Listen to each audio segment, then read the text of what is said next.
5 प्राण और मन और बुद्धि, ये अंतःकरण है, सूक्ष्म शरीर। और 5 तत्व का बना हुआ ये स्थूल है, ये मकान जैसा है। वो सूक्ष्म शरीर इसमें रहने वाला व्यक्ति जैसा है, और उसके अंदर जो एनर्जी काम करती है वो कारण शरीर है। ये 3 शरीर हमारे अंदर दिखाई पड़ते हैं, 3 स्तरों का ये शरीर है। इस कारण शरीर अनुगत अन्वय व्यतिरिक्त जुक्ति के द्वारा चेतन का प्रतिबिंब विष्णु का रहता है, सूक्ष्म शरीर में ब्रह्मा जी का रहता है, स्थूल शरीर में शंकर जी का निवास रहता है। ये देवता बाहर नहीं होते, ये हम लोग उनकी मूल प्रक्रिया न जानने के नाते हमको भ्रमवश ऐसा लगता है कि भगवान बाहर है, मंदिर में बैठे हैं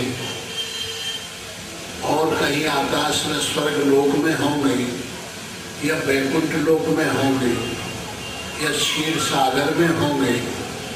ये बहुत सी बातें ऐसी अपनी मौलिक प्रक्रिया न जानने से हमको भ्रम हो जाता है।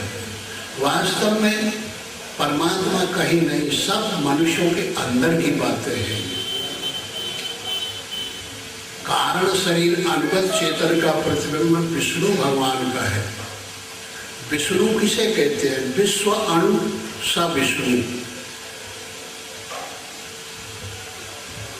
जो ये विश्व में सबसे मालिकुल है, बारीक है, उससे बारीक कोई नहीं है, उसके भेद बुद्धि कोई नहीं जान पाता, और वो सब में प्रवेश कर जाता है।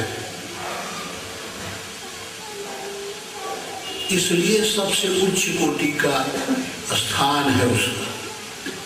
दूसरा, सूक्ष्म शरीर अनुगत चेतन का प्रतिबिंब ब्रह्मा का है। ब्रह्म सूक्ष्म शरीर हमारा क्या करता है? इच्छा करता है। मन, बुद्धि, चित्त और अहंकार, ये 4 तत्व से अंतःकरण बना है।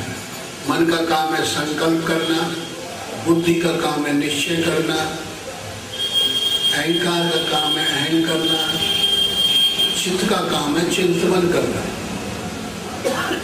तो देखिए, ब्रह्मा के चित्र आपने देखा होगा, 4 मुंह होते हैं, यही 4 अंतःकरण। शंकर जी के एक मुंह होगा, नहीं तो पंचमुखी होते। ये शरीर एक जैसा है, और नहीं तो छित, जल, पावक, गगन, समीर 5 तत्व से बना हुआ है। ऐसे इनकी गणित बैठानी पड़ती है, बैठा हुआ है। हम लोग इसको न जान करके, गोस्वामी इस पर तो रामायण में कहते हैं कि अस प्रभु हृदय अछत अविकारी, सकल जीव जग दीन दुखारी। ऐसा सुख का पुंज परमात्मा हृदय में बैठा हुआ है, सबके अंदर है, कोई जगह उससे खाली नहीं है, और सुख का रूप है, सुख का घर है, लेकिन सब दुखी दुखी है। ये कैसी विडंबना है?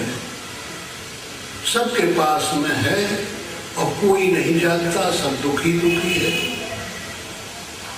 मेरे विचार से दुनिया में कोई ऐसा आदमी न मिलेगा जो ये कहे कि मुझे पूर्ण सुख प्राप्त है। किसी न किसी दुख से परेशान सब रहते हैं। धन का ढेर लगा के लोगों ने देख लिया, उसमें भी सक्सेस नहीं हुए। पद का प्राप्त करके देख लिए, उसमें भी कोई खास सफलता नहीं मिली।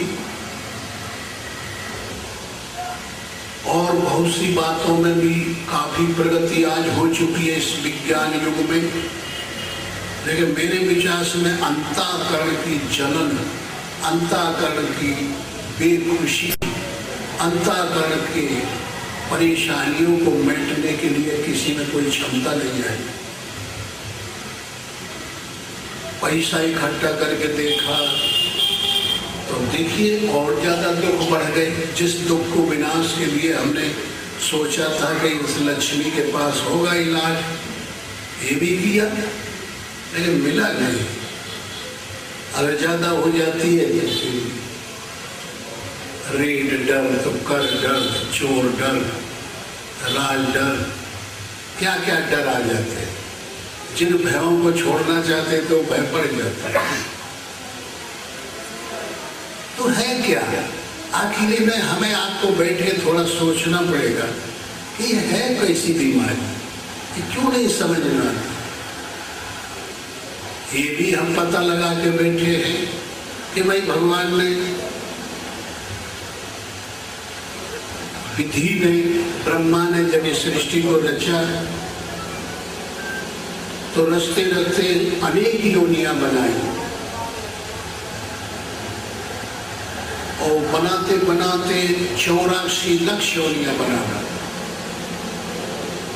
लेकिन वो तरीका और सार्वभौमिकता और जानकारी जो आनी चाहिए वो नहीं आ पाई। आखिरी में उन्होंने बहुत जोर लगा के एकाग्रता धारण करके मनुष्य शरीर को बनाया।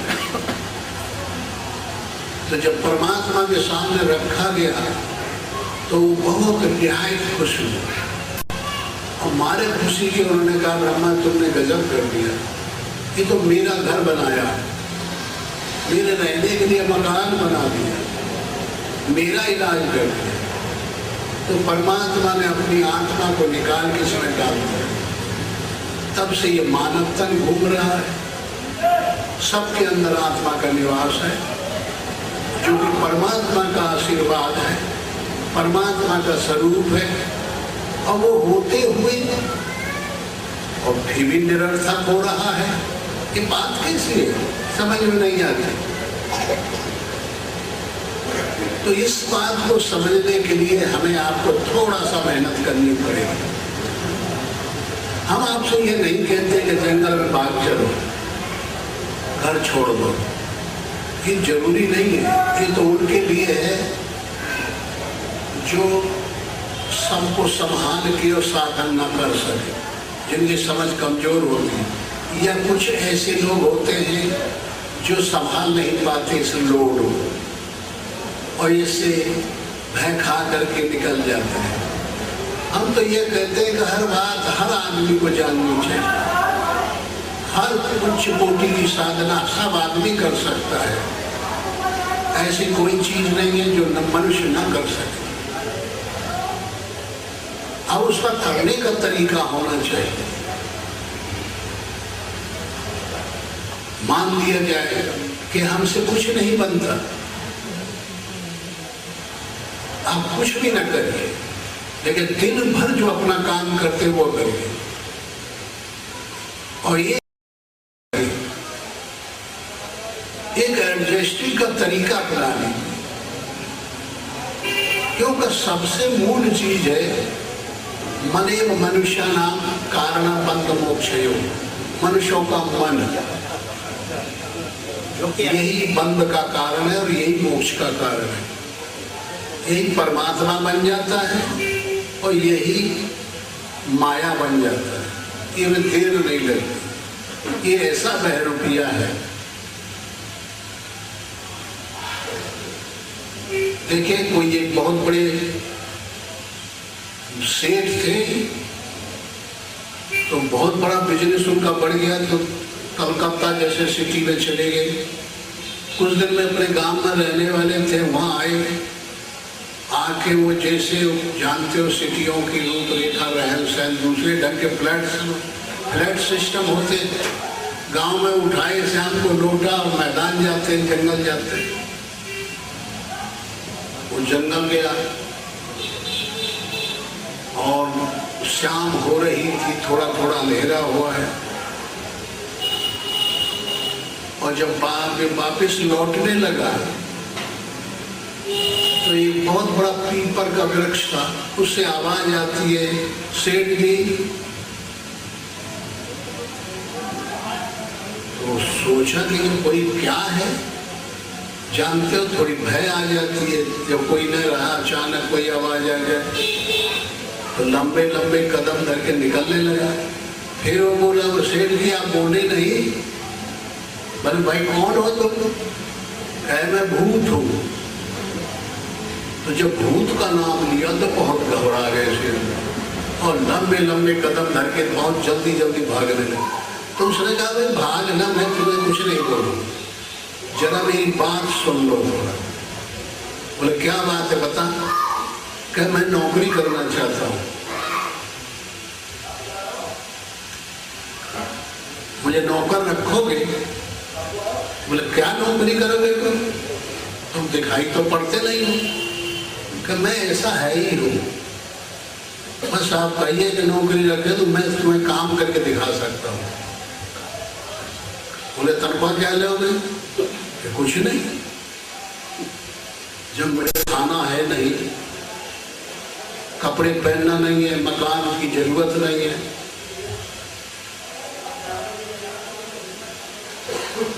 तो कहे बोले भाई खाओगे क्या?